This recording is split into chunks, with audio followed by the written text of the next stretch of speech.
ලස්සන කතාවක් මතුවලා තිනවා. තව විනාඩි 5ක් තියෙනවායි කියන්නම්.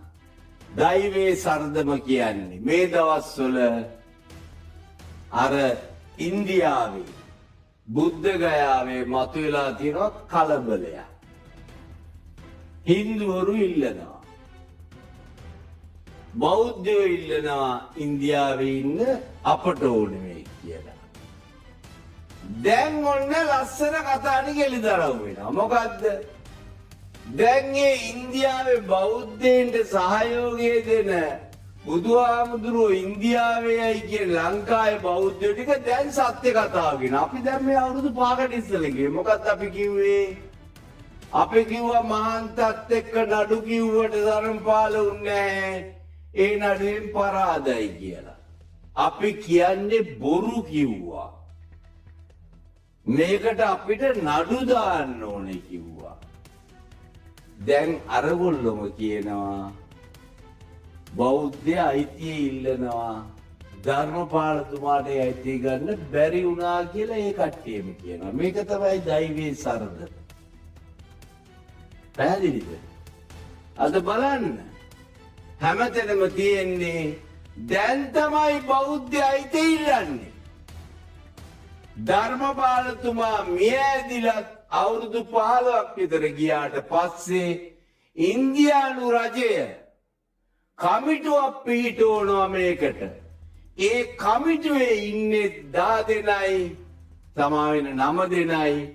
9 දෙනාගෙන් 4 දෙනෙක් හින්දුවරු අනිත් 4 දෙනා ඉන්දියානු බෞද්ධයෝ. 5 වෙනි එක්කෙනා ඒ පළාතේ දිසාපති. එයා අනිවාර්යයෙන්ම හින්දුවරේ. එතකොට හින්දුන් 5යි බෞද්ධයෝ 4යි. ඒ කියන්නේ කමිටුවේ හැම තීරණයක්ම හින්දුන්ගේ පැත්තට. ඉතින් හරිනේ හින්දුන්ගේ කෝවිල අරගෙන අපි අයිති කරගත්තාම දැන් වෙලා තියෙන්නේ වෙනම කතාවක්නේ. දැන් ඇත්ත මතුවේගෙන යනවා. දැන් මේ කමිටු ගැන කතා කරනවා. දැන් ධර්මපාලතුමා කරපු දෙයක් නෑ කියලා කියනවා. එතුමා අනිවාර්යයෙන්ම නඩුවක් දැම්මා. අපි දන්නවා ඒ නඩුව දැම්මයි කියලා. හැබැයි තීන්දුවේදී එතුමා ඉල්ලපු දේ හම්බුනේ නෑ. බෞද්ධයාට අයිතිය හම්බුනේ නෑ. හැබැයි මේ කරත්තවල බෝඩ් ගහගෙන ගියාලු මොකද්ද? බෞද්ධයනි එක්වව් බුද්ධ ගයාව බේරා ගනිමු කියලා. ඒ වෙලාවෙදිම මේ රට ඇතුලේ රුවන්වැලි සෑය ප්‍රතිසංස්කරණය කිරීම උදෙසා මිනිස්සු සල්ලි එක්කව කළා. ඒකට වැඩි පිරිසක් ඇදුනා. ධර්මපාලතුමාට පසුබහින්න සිද්ධ වුණා. මොකද එදත් මේ රටේ මිනිස්සු මේ ඉතිහාසය දැනගෙන හිටියා. එනිසා ඒගොල්ලෝ කැමතුනේ නෑ මේක ඉන්දියාවට අලවනවට. හැබැයි ධර්මපාලතුමා ඒකට කේන්තියෙන් ගිහිල්ලා අවසානයේදී කියලා තිනවා මම නම් මේ රට දෙය බලාගෙනවත් මැරෙන්න කැමති නෑ කියලා එතුමාගේ පොත්පත්වල එක සඳහන් වෙනවා. පැහැදිලිද? අර නඩු තීන්දුවේදී ලැබුණු තීන්දුව මොකක්ද දන්නවද? බෞද්ධයින්ටත් මෙතන ඕනනම් වඳින්න පුළුවන්. හින්දුන්ටත් මෙතන වැඳ පුදා ගන්න පුළුවන්. මුස්ලිම් අයටත් මෙතන වැඳ පුදා ගන්න පුළුවන්. කවුරු වැන්දත් මහන්තගේ අවසරේ ඇතුව වැඳ පුදා ගන්න පුළුවන් කියලා තීන්දුවක් දුන්නා. හරිද? බෞද්ධයන් ලැබුණු අයිතියක් නෑ. ඒක අද අපි නෙමෙයි කියන්නේ මේ දෛවයේ සරදම කියන්නේ. ඒක කියන්නේ අද ඒ පිරිසමයි. දැන් පෙන්වන්න ඕනේ, දැන් සංවිධානය කරන්න ඕනේ මොකද්ද? බෞද්ධයෝ ටික එක්කව කරගෙන ගිහිල්ලා බුද්ධ ගයාව දැන් බේරා ගන්න වෙලා තියෙන්නේ.